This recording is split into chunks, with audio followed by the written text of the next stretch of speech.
Welcome to Couch Talk.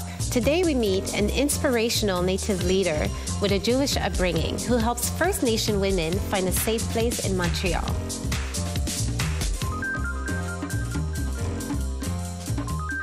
Hi, my name is Gnawa Set, and I'm the Executive Director of the Native Women's Shelter of Montreal, as well as the co-chair for the Montreal Urban Aboriginal Community Strategy Network, and the host and producer of Indigenous Power. And I'm passionate about Aboriginal people.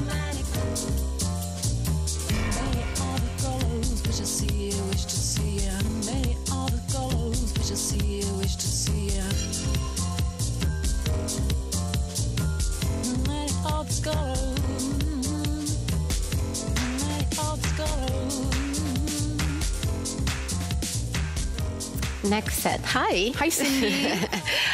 How many times a day do you have to correct people with how they pronounce your name? Actually, Gnawa Set is not too hard. A lot of people, when they see it, they pronounce the K hard. Okay. But it's actually pronounced Gnawa Set. Okay. But I don't really give people a hard time as long as they can say it there. You know, I'll correct them eventually, but it's not the hardest name. Oh, okay. No, it's not like my son Makisis. That's a little bit harder. Oh, really? Yes. Yeah. So, because I looked up your name online before the interview, and it mentioned the pronunciation and the origins, and it was saying that it means sun, and the origins are Mi'kmaq. Yeah. So I was just wondering, how did you come about that name since you're Cree, correct? Yeah. When I was 22, I worked in a film called Squanto. It was a native film by Walt Disney, and there was a cultural consultant who was Mi'kmaq.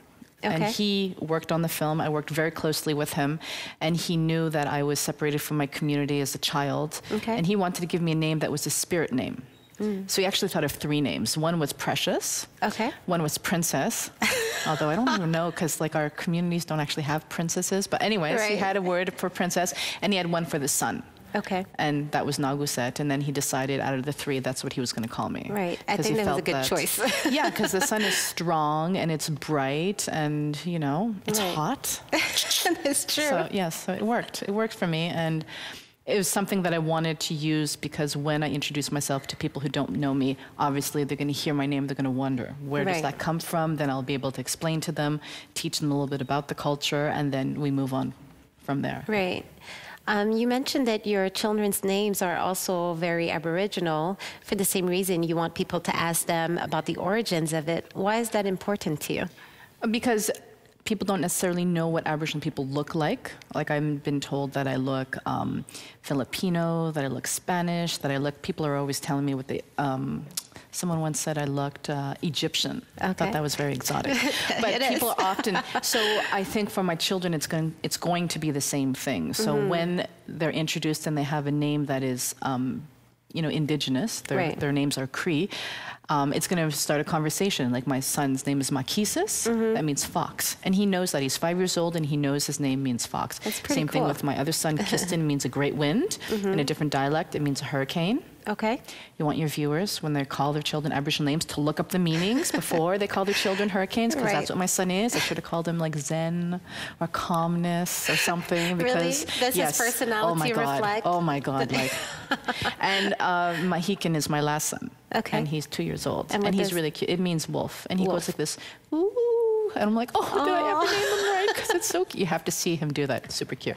I hope he does that for like the rest of his life. Really, it is cute. It is. Yeah, so anyways, they all have Aboriginal names, and then they're going to have to explain to people that they're Cree, and then people are going to, you know, be interested in the culture, because you don't usually see too many people from Lac La Ronge, Saskatchewan around this area, but, you know, there's a couple of us that are here. So it's important for people to know not only where they come from, where your sons come from, where you come from by the name, but also you want them to understand the culture as a whole a little bit more. And that seems to cover a lot of the work that you've been doing in your career. Well, like in Montreal, there's 26,000 urban Aboriginals. So there's a lot of us out there, and we're all different nations. There's the 11 nations of Quebec. There's also other nations that come through Montreal. So like where I work, we usually have the 11 nations that come through, but we also have the Ojibwe.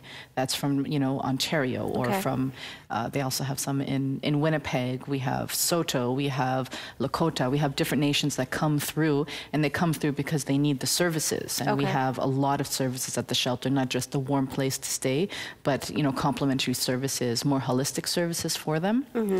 So just to say that a lot of people don't realize how the numbers of urban Aboriginals that come through, but we know. Right, you guys know. Yes. And you've kind of set out a mission to educate everyone about the different nations, but also the different faces of the nations, and not necessarily what's portrayed in the media currently. That's what I try to do. I mean, through the work that I do at the Native Women's Shelter, I'm very fortunate that I'm able to go out and to offer trainings. So when non-Aboriginal organizations work with our population, they don't always know about the customs. They don't know about the different language barriers, and also the historical trauma that First Nations people have gone through. Right. So I help, if I offer you guys a training and you have a better understanding, then you'll have a better way of connecting with our clientele. So for me, it's a win-win. So what I did was last year I prepared a 4-hour training for them.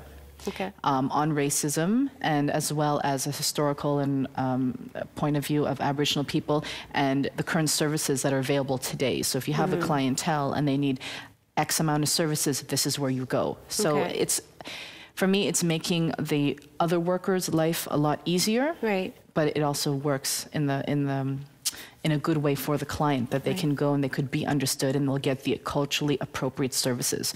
Like Montreal has an addictions center called Onondaga. And that's in Gnawa.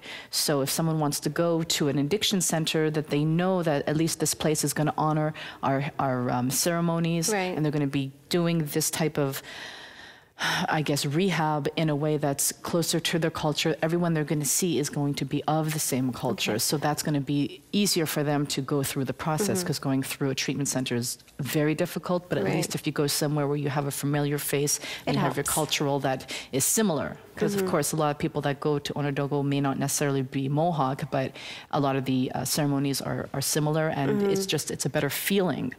So we want our clientele to be successful. We always try to find culturally appropriate services, and if we can't, then we help to train them that they are more aware of culturally appropriate services. So not everything is done at the shelter. You guys do a lot of references to other locations. Okay. Because the Native Women's Shelter is closely linked to the Montreal Urban Aboriginal Community Strategy. So those are all the different organizations in Montreal that are First Nations as well as non-Aboriginal ones that want to work together to help improve the lives of Aboriginal people. So they are all very much aware of the different issues facing First Nations people, and they're all working on different almost themes, if you want to call it, to help Aboriginal people. So what are we doing for Aboriginal health? We have a committee that's working on that. What are we doing for social services? What are we doing for justice? What are we doing for arts culture? What are we doing for communications? What are we doing for education? What are we doing for youth? Ooh, I think I named them all. There's six committees. So what are we doing for all that? So people that have the leadership in that particular strength are the ones that run it. And it's the community that basically votes them in. And then they, you know, meet maybe on a monthly basis, find out what the pressing issue is, try to find the solution and work towards that. And then meet with the community 3 times a year, the large community. We have, I think, 800 members. And they didn't discuss, this is what we're trying to do, this is what we've accomplished, this is the barriers. And then the community can give feedback. Why don't you try this? Why don't you try that? And we've been able to meet a lot of our obstacles, and we're really moving forward. So it's, and you've been there for 9 years. Or a little bit more. Native Women's Shelter, 15 years. Oh, 15. Yeah. Age me. 15 years at the Native Women's Shelter, and I've been the co-chair for the network since its inception, since 2008. So I'm still the co-chair. I'm running that, and I also sit on the Social Service Committee. So I work closely with Badshaw. I'm working with the Justice and the Cabot Square Project. We're able to find monies recently for that. There's also the Homeless Committee. I don't sit on that as often. On a rare occasion, I'll show up. Then I run the Native Women's Shelter. Yeah, so and I have 3 children. Plus the 3 children. And then I have Indigenous power. So I try to juggle. So. And plus a new show coming up. Right. How do you juggle all these things at the same time? Time management must be... I don't sleep a lot. I don't know how I do it. I mean, that's the trick. No sleep. The thing is that I'm in a place where I feel very Andy Warhol-ish. And why I say it, is he hanging somewhere on this wall? No. Anyway, the reason why I say that is Andy Warhol was surrounded by people who helped him with creating his art. And that's what I do. I surround myself with people who are creative. So I go to them because they have more expertise than I do in certain areas, and then I pull them in. How do I get this to look a certain way? How do I write this proposal in a certain way? How do I do this? So when you surround yourself by, you know, incredible people, it's so much easier to get what you need to get done. So that's what I do. Yes, I depend on my people. I've heard that advice a few times that, you know, you are your company. You know, the people you keep around you is a reflection of yourself, and they either help elevate you or bring you down. I've never had the bring me down. I've only had the elevation, but I mean, you have to choose people correctly. Like when we wrote the Cabot Square project, that's currently happening as we speak, it was Vivian Carley who worked at the International Center for the Prevention of Crime. I told her what the idea was. This is what I want. This is the core idea. How do you make that into a proposal that the government is going to accept and give funding to? And she did that. So we worked together. I gave her the ideas, and now we've had funding for the last... Oh my goodness, for the last year from the Borough of Ville-Marie. It's going to be renewed fairly soon. In December, it runs for another year, and then it's possible we can get other monies from different foundations to continue it. Because the Cabot Square area of Montreal is a place where Indigenous people have been going for over 30 years. And now they're displaced because they've put up the park, they've boarded it up, they're doing the revitalization. So where is that population going to go? Well, I knew there was going to be a problem a while ago, so I put this proposal in, and finally they've accepted it. So now we have Aboriginal outreach workers that go in that area, they see the population, and they attend to them. How can I help you? Why are you here? Do you need to go to a hospital? Do you need to go to an addiction center? Do you need to find an apartment? Do you need to find a job? What is it that I can do for you, and let me help you and take you? And that's what they're doing right now. There's also a church, the Open Door. And that's an area where they can go and just have a coffee, have something to eat, have a place to just relax a little bit, and they have services there. So this is how we started. And then the next step is we're going to implement a restorative justice component. Because when the park reopens and people are like, oh, but there's partying going on in the park, or there's this, let's have the community decide for themselves how they want the park to be and have them govern it. It's a really interesting process. So you're using a lot of foresight before, you know, these things actually happen. You're already preparing for it. Yeah, well, I guess in a way I could be seen sort of as a visionary, although I think that's a title that I'm not really comfortable with. So it's a great title, but own it. Oh, I don't know. I'm not comfortable with owning it, but, you know, like a visionary, I can live with that. I know it works, and I know it doesn't work, especially for our people, and I also do a lot of research. And I see best practices from other places, what worked in that way and what's going to work here in Montreal, and how do we adapt it. And like I said, I get the experts from Gnawa that are going to come and do this training for restorative justice, and they're going to help us through the first couple of community meetings that we have with the homeless population. Then they're going to step back, and then we're going to continue. And that's what I've always done for everything. I always bring in the experts first. I learn from them, and then I try to sort of implement it in the best way that I can. So far, so good. So far, so good. So far, it's working. Well, I think visionary is fitting, and it seems like other people agree because you're up for an award this week. Yes. Can you tell me a bit more about that? You have a speech to prepare. Yes, and you know me, I'll be doing it in the bathroom 5 minutes before I go on, because that's just the way I roll. But yeah, the Montreal Council of Women always votes someone from Montreal that they see deemed as the Woman of the Year. This year they decided to choose someone who's First Nations. It's Michelle Odette and me. They usually never have two women. So that's kind of neat, because Michelle has done a lot of work for more federal. She's on TV a lot. She works for the NWAC, the Native Women's Association of Canada. She worked for Quebec Native Women. She's a very strong woman, and she's more policy. I like to think of myself more grassroots, because I see the clientele that come to the shelter, I see their problems, I find the solutions, and I implement it immediately. Whereas she sort of sees things from a different angle. I'm working on the grounds with the women. So yeah, they voted me. So well, congratulations. Thank you. Thank you. So this is interesting. You're doing so many things in the community, and you grew up Jewish and discovered yourself and your roots as an Aboriginal. How was it coming to terms with this dual identity? I still call myself a Jewish Indian. Okay. But there's a lot of Jewish Indians in Montreal. Okay. So in the 1970s, well, they call it the 60 scoop, but it was in the 70s that it happened in Montreal that the youth protection, which at that time was called Ville Marie Youth Protection, they started implementing adoptions from different provinces. So they took a whole bunch of children out of Manitoba and put them through Jewish Family Services. So I know a lot of Jewish Indians. I know a lot of them. I know like 15 of them offhand. So that was the trend, you know. And what was kind of interesting was that when my mother wanted to choose which Native kid she wanted, she had a catalog.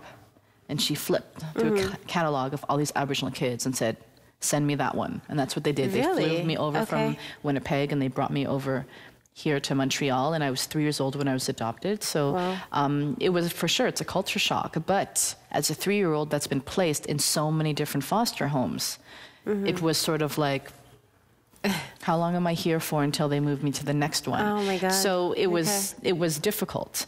The failure rate is 90%. Only 10% are able to go through their adoption, live with the family, and succeed. Most of them do not.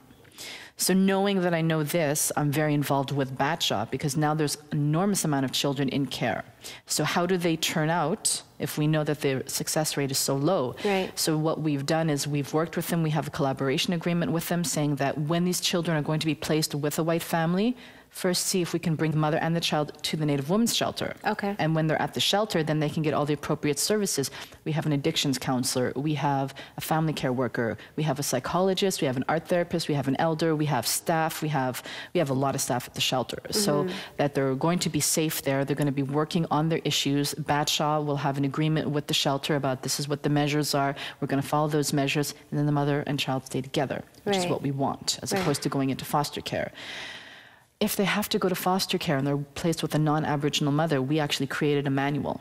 Okay. This is a manual on how to bring up a child in a culturally appropriate way so that they always embrace the culture and they're not sort of pushed away by it or scared of it or shamed by it, that they embrace it. Right. And this is going to help them that when they age out of the system, that they're going to want to be part of the community as opposed to rejecting it and trying to live in, you know, Montreal as a white person when clearly you're not a white person. It sounds like you've used a lot of your own experience to inspire all this. Absolutely, yes. So what advice would you give to a woman, not necessarily just Aboriginals, but any woman who has, you know, maybe a identity conflict or just trying to discover themselves or their roots?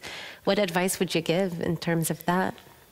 That's a hard question because I'm not sure what your experience was. Now, my upbringing, I was incredibly close to my bubby, which is my Jewish grandmother. Your grandmother. You know, so I always, there's a lot of beauty in the Jewish culture that I keep, you know, but there's a lot of beauty in the Aboriginal culture that I keep also. So you kind of, they call us like apples that were red on the outside and white on the inside, the Native adoptees. And just own each, you know, the strengths of each culture and move with it. I mean, I think that the fact that I was brought up by a Jewish family gave me a lot of strengths, and the fact that I've always been focused on the Native community and used what I've learned growing up is helping the Native community. So just don't have people define you, define yourself. Okay. Because I still get that sometimes, you know, like the Jewish community be like, you're not really an Indian. You know, and then I would go back to the Native community. You're not really Jewish. I'm like, yeah, I am. I can speak Hebrew. I went to Hebrew school. I'm a converted. I don't necessarily practice it. And, you know, I'll teach my children about Judaism one day. But, I mean, we have a Christmas tree. Right. Of course, the Christmas tree stays up all year because I don't really know how to take down the Christmas tree. I put it up and it's like a four seasons. The fact that you define yourself is not only great for you, but great for your community. I think whenever people know who they are, they can better help others. And, you know, on that note, I'm really happy that you came to share your story with us. Thank you so much for being on the couch. And thank you to you guys for joining us on another episode of Couch Talk. And we shall see you in the next episode.